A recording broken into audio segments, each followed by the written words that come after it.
السلام عليكم ورحمة الله وبركاته. ان شاء الله بقى النهاردة هنشرح البولتد اللي هي المسامير اللي على التراس. طيب دلوقتي ان شاء الله نخش على الفايل بتاعنا بس. الفايل بتاعنا اهوت يا باشمهندس. تعالى نشوف اول حاجة المسامير. احنا عندنا اول حاجة المسامير اللي هي البولتد كونكشن والويلدد كونكشن، ملناش دعوة بالريفيتد كونكشن ده. اول حاجة البولت دايمتر. اول حاجه خلينا بس بولتس جريد ده في الاول بس كده اهم حاجه. عندنا المسامير الجريد بتاعها اللي هو 4.6 و4.8 و5.6 و5.8 و6.8. ده الاورديناري جريد، وبيتراوحوا من 12 الى 36. انت ممكن تستخدم فاي مثلا اي قطر، بس تستخدم عارف انت الجريد بتاعه مصنوع من وعندك هنا الهاي سترينث 8.8 ده و10.9 ده الهاي سترينث بولت. طيب احنا عادة بنستخدم احنا عادة بنستخدم 4.6 اللي هو بنستخدم فاي 16 4.6. طيب الاف يلد بقى للبولت عبارة عن الاف يلد 2.4 والاف التيميت 4. طيب وخد الرقم الصحيح.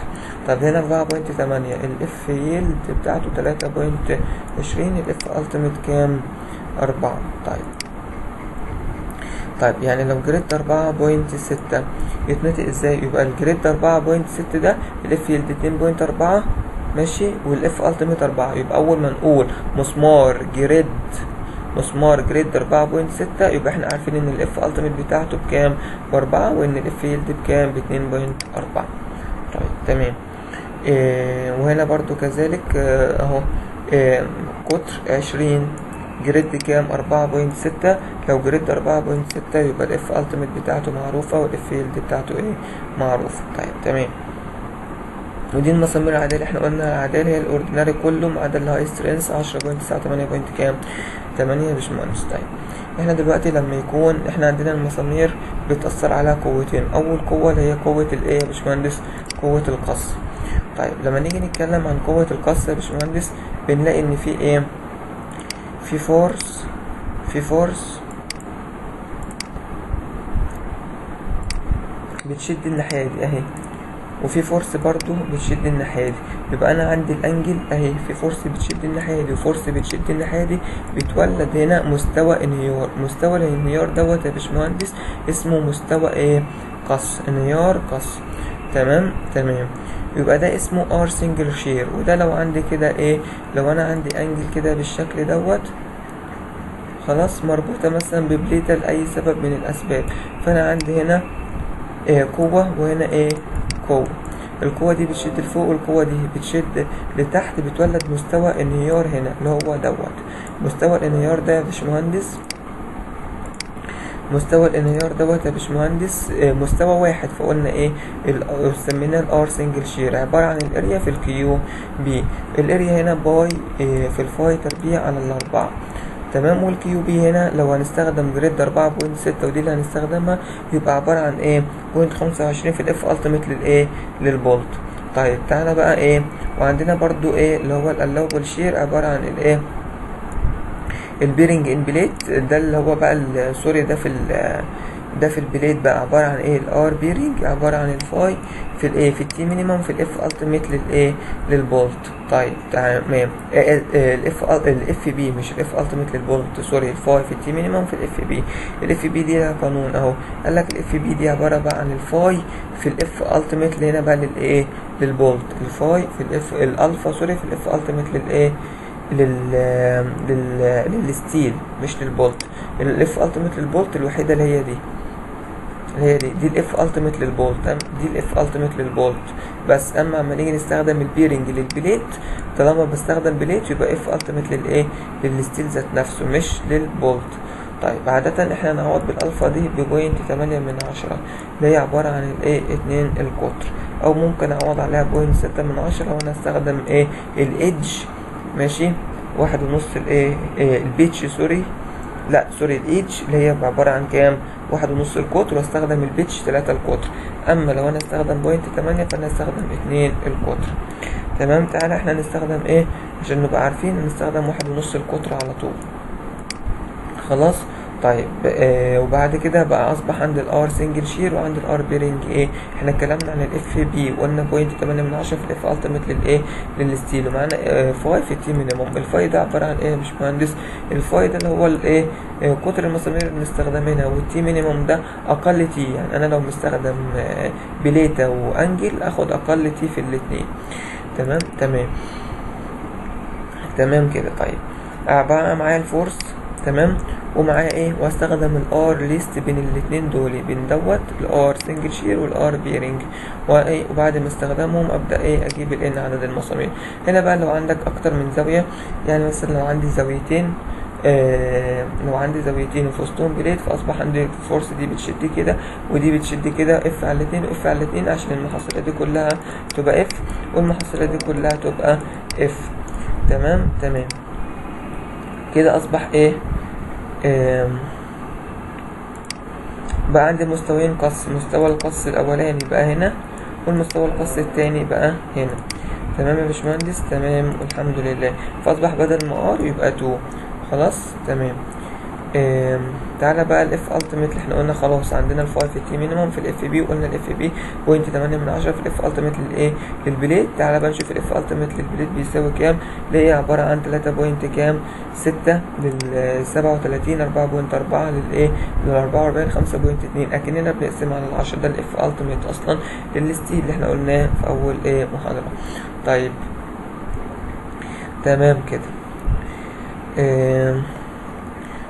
دي بقى اهي، مش احنا خدنا 1.5 القطر، ده كده اصبحت ايه 1.5 الايه القطر، ودي كده اصبحت كام يا باشمهندس؟ ودي اصبحت 2 الايه القطر، سوري 3 القطر. انا عم خدت الالفا بتساوي 0.6 من 10، فمعنى ان اصبحت الايدج بقى ب1.5 الايه القطر، واصبحت البيتش بعد كده بكام؟ ب3 القطر. طيب انا لو كنت خدتها الالفا 0.8، فاصبحت الاي دي هتبقى 2 القطر، والبيتش دي كام؟ 4 بقى الايه 4 القطر. تمام ودي اللي احنا اتكلمنا عليهم. خلاص كده يا باشمهندس، وده الايه وده زي ما احنا ايه شرحنا. طيب تمام كده. نخش بقى ايه على الايه السيشن بتاعنا اهوت، سيشن 6 حاطط فيه انا البي دي اف اللي انا شرحت منه دوت. وبعد كده هنشوف بقى، هنخش على اللور اند ابر كورد مين سيستم اللي احنا ايه صممناه قبل كده. نفتح ده الشيت اللي احنا صممناه قبل كده لو ايه تفتكروا. خلاص احنا مش عايزين ده دلوقتي، ملوش اي 60 لازمه. طيب احنا عندنا الايه وده برضو مش عايزينه ديليت، وايه والكومبريشن مش عايزين اللمبه امبلان برضو، ومش عايزين اللمبه والبلان. ماشي، ممكن نحتاج ده شويه نسيبها دلوقتي. طيب خلاص احنا بقى ايه لما نيجي نصمم ازاي؟ احنا هنعمل الشيت بتاعنا، نعمل insert خلاص،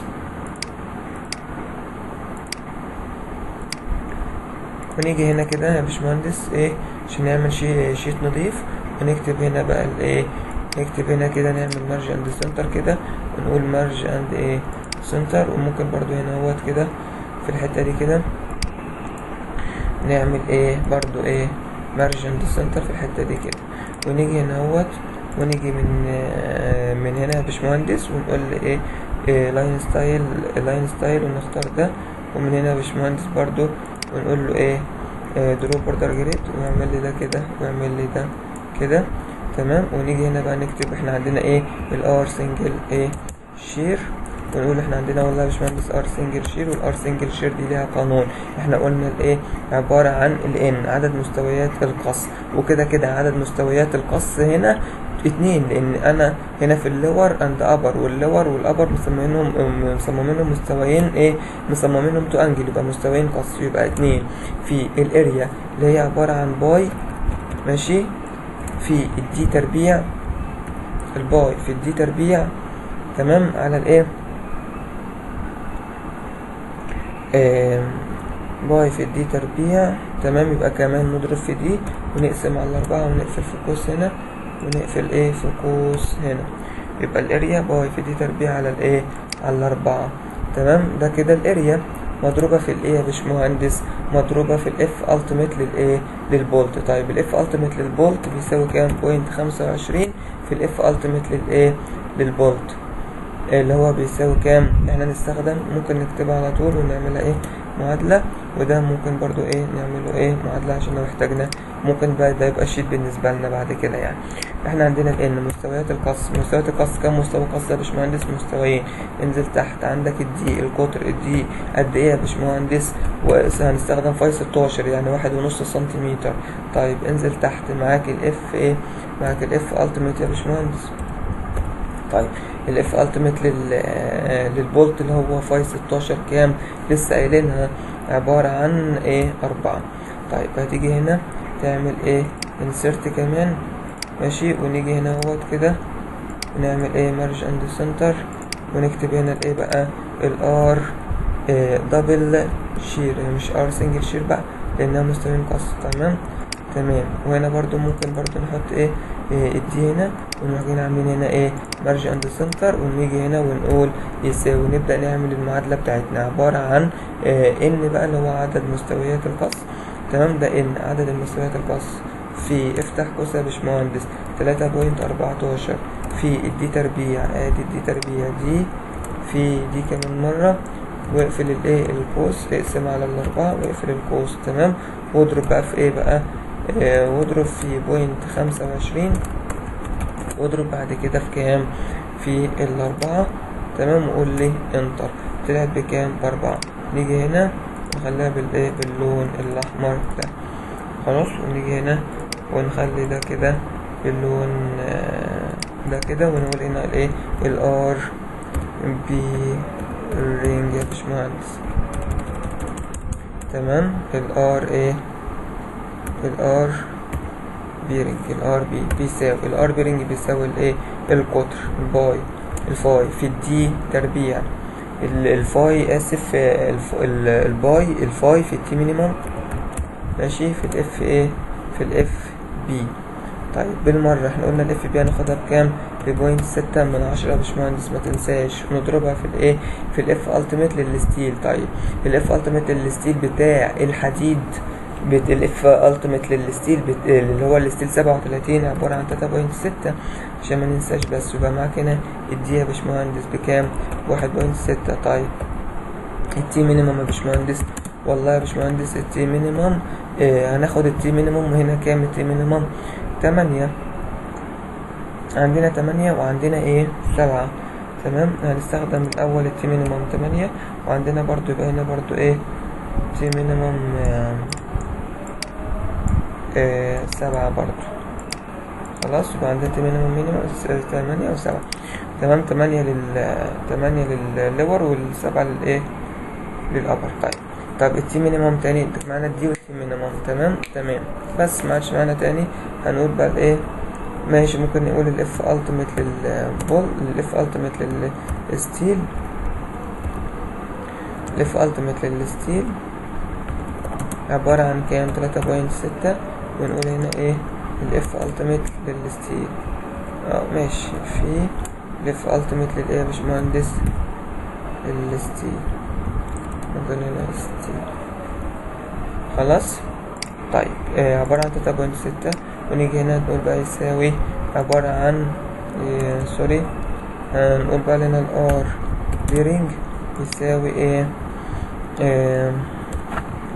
دي مضروبة في دي مضروبة في دي.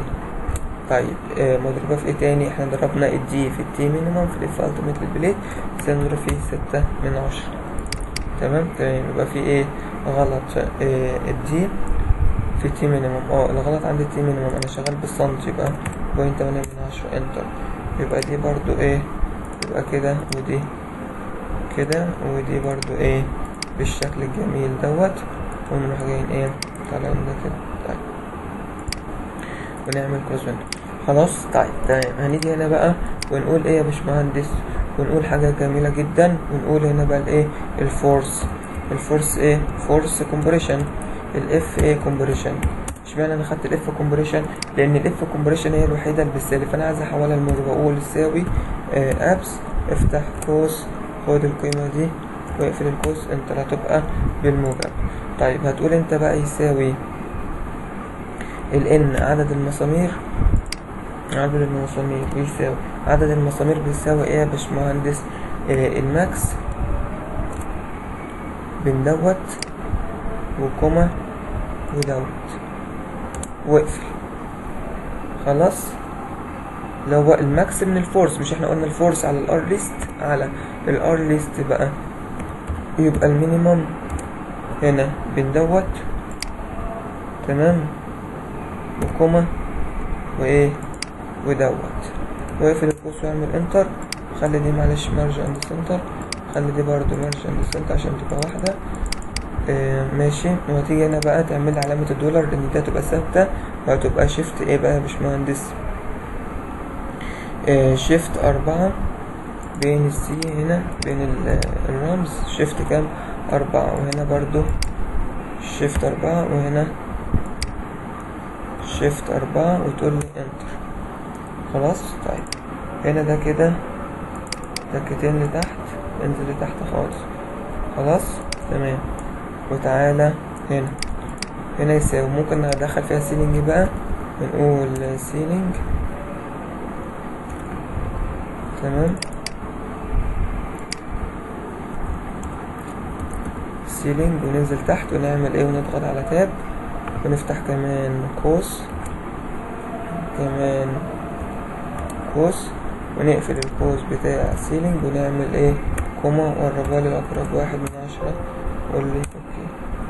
ماشي، اقربها لي سيلينج، فتحنا قوس، قفلنا قوس السيلينج. هنا واحنا بنقسم في كمان قوس هنا كمان. ماشي. فتحنا القوس بتاع الماكس تمام. خلينا في اللي جوه دلوقتي، ادي قوس الماكس تمام، وهنا ادي قوس المينيموم. طيب هنشيل معلش السيلينج دي دلوقتي تمام، ونشيل دي دلوقتي، ونعمل انتر، ونشيل ده دلوقتي ونعمل انتر. تمام، بقت كده خلاص. وبعد كده هنقفل ده كده ونقفل ده كده. خلاص، ونعمل هنا بقى ايه السيلينج بتاعنا، ونعمل ايه تاب. خلاص، ونفتح كمان قوس، ونيجي هنا نعمل كوما 1 ونقفل القوس ده تمام. يبقوا كام مسمار؟ 4 مسامير. ونيجي من هنا ونيجي شادين لحد الاخر. خلاص. طيب 4 2 2، اقل حاجة عندي 2 2 2 2 2 تمام كده مظبوط. 3 من اول الصفر ده احنا ممكن ايه ندلك الكلام ده.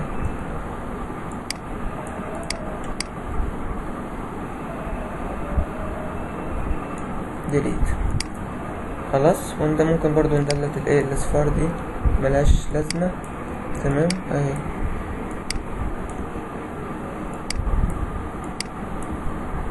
خلاص.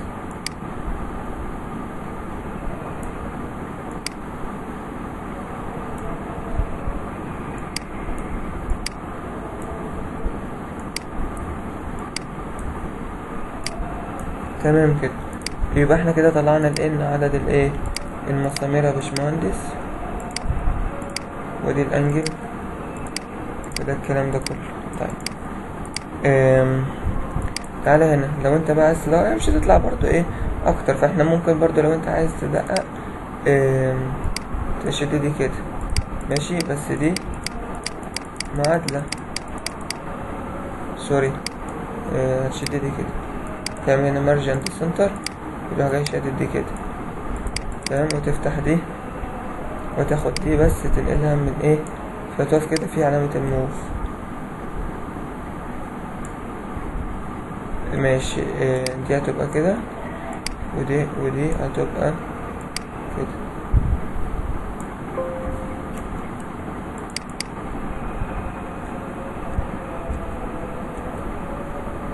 تمام. هتبقى تقف على دي وتاخد دي كده وتعمل انتر. تمام. اصبحت الايه بقى دي في دي بس هنا المفروض بتضرب في بوينت كام؟ يبقى بوينت 7 بقى، يبقى عبارة عن 2. خلاص. ونيجي بقى من عند الايه بقى عشان يبقى شغلنا بقى دقيق جدا. نيجي بقى من هنا من اول كام؟ 70 في 70 في 7 من اول هنا. خلاص. بدل ما هي دي، بص هنعمل موف كده نخليها دي، نعمل انتر، هتطلع برضو هي الاتنين اهي. لو انت برضو عايز تتأكد هتطلع برضو هي. فاحنا ايه مش هتفرق كتير يعني، هي. خلاص.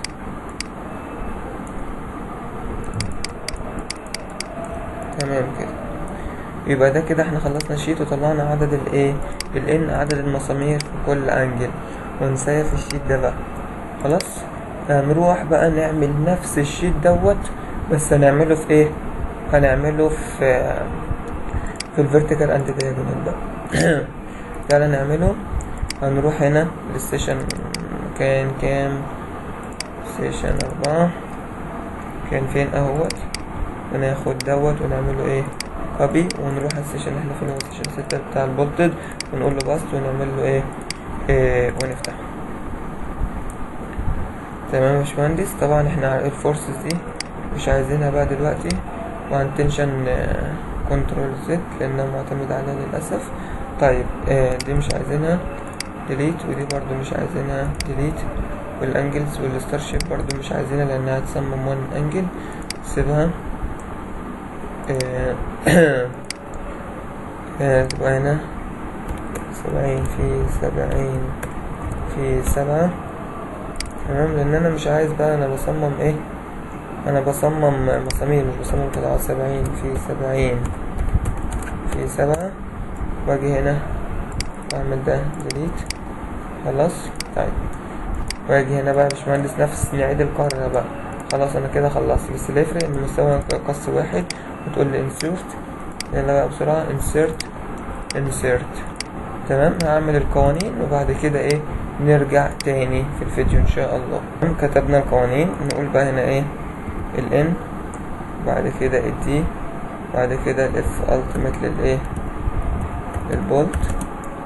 ماشي. ونيجي هنا نكتب برضو ال T.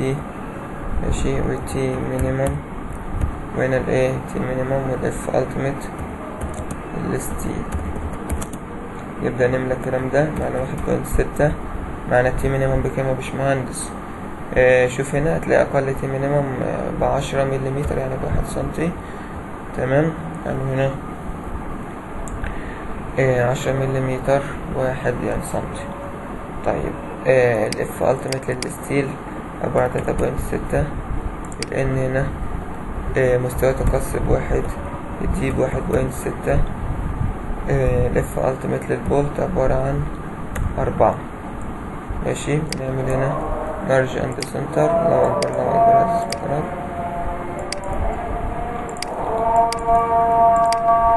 نكمل. هنقول بقى الار سنجل شير. تمام. الار سنجل شير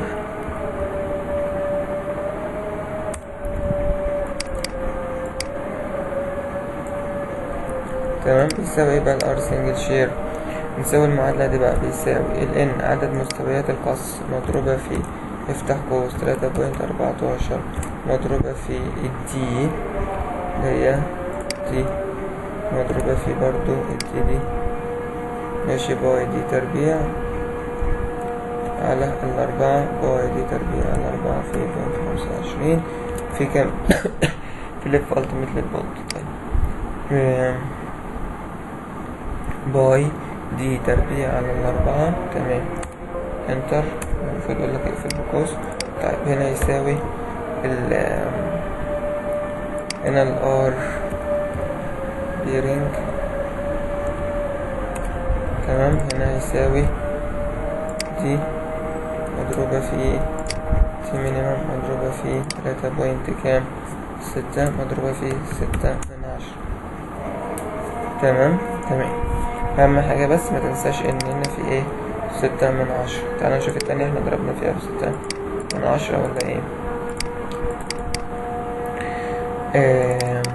ضربنا برضو في ايه؟ ضربنا ده كله في 6/10. تمام. وده برضو تمام كده. خلاص. تعالى هنا هنخليها بقى باللون الأحمر ده كده، باللون الأحمر هنا كده باللون الأحمر. طيب هتيجي هنا وتقول لي الايه الاف ايه الاف كومبريشن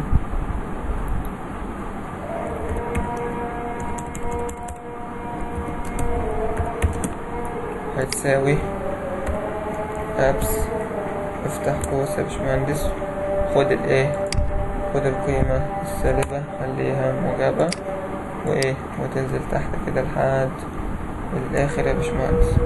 طيب وبعد كده تقول لي ان على المسامير هيساوي الماكس من الفورس، عندك فورس كوما الفورس التانية اهيت، واقفل على يا باشمهندس المينيموم من دوت كوما دوت، واقفل. وتيجي هنا ونحط ايه شيفت اس، وهنا سوري شيفت 4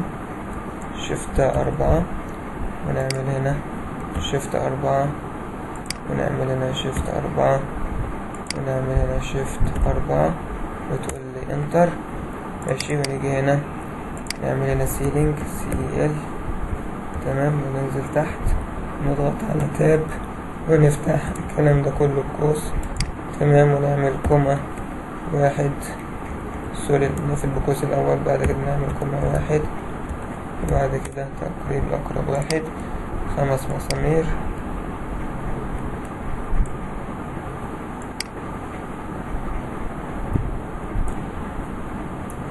تمام. وبعد كده ناخد ده بقى الحاجات دي ملهاش لازمة، هي الاصفار دي بس عشان كانت فاضية نصفرها. وكده عملنا شيت محترم.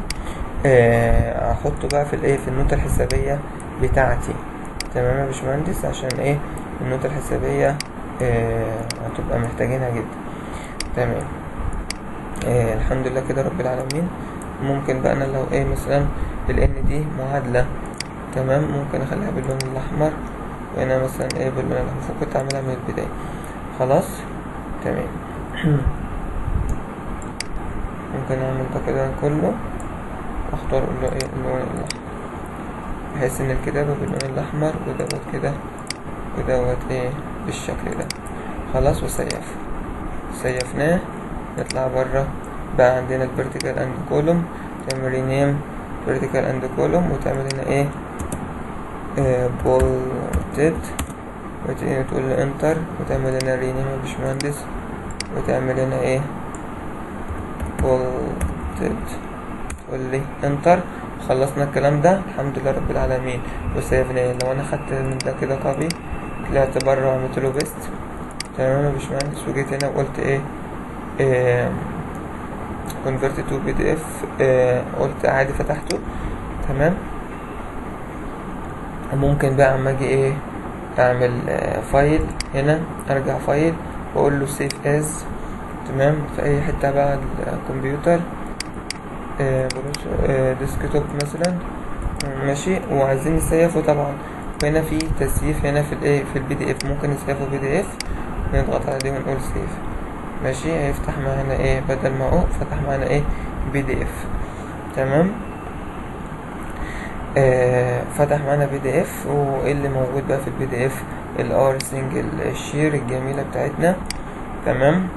والتنشن والكمبريشن والمعادله الجميله، وهنا الدي، وهنا طبعا التنشن والكمبريشن، هنا طبعا هيكمل هنا الفي، وهنا بقى التكمله بتاعتهم، وهنا دخل على بقى الار بيرنج والجزء التاني والمعادلات.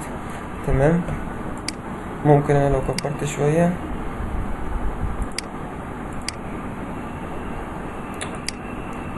او صغرت شويه، هو للاسف هو جابالي هنا 4 شيتات، فاحنا ممكن بقى نبقى نشوف لها حل في الاخر خالص، انها بحيث انها تبقى في بي دي اف واحد كده كامله. تمام. بس كده، والسلام عليكم ورحمة الله وبركاته. بس ان شاء الله بس ايه، ما ننساش ان شاء الله المحاضرة الجاية نبدأ بقى ايه، نصمم الكونكشن بتاعة التراس، تمام، بالعمود، تمام. وبعد كده ان شاء الله بقى نخش في الايه، في الرافتر والكولوم والفريم عموما يعني. وبعد كده نرجع تاني للثابت ان شاء الله. والسلام عليكم ورحمة الله وبركاته.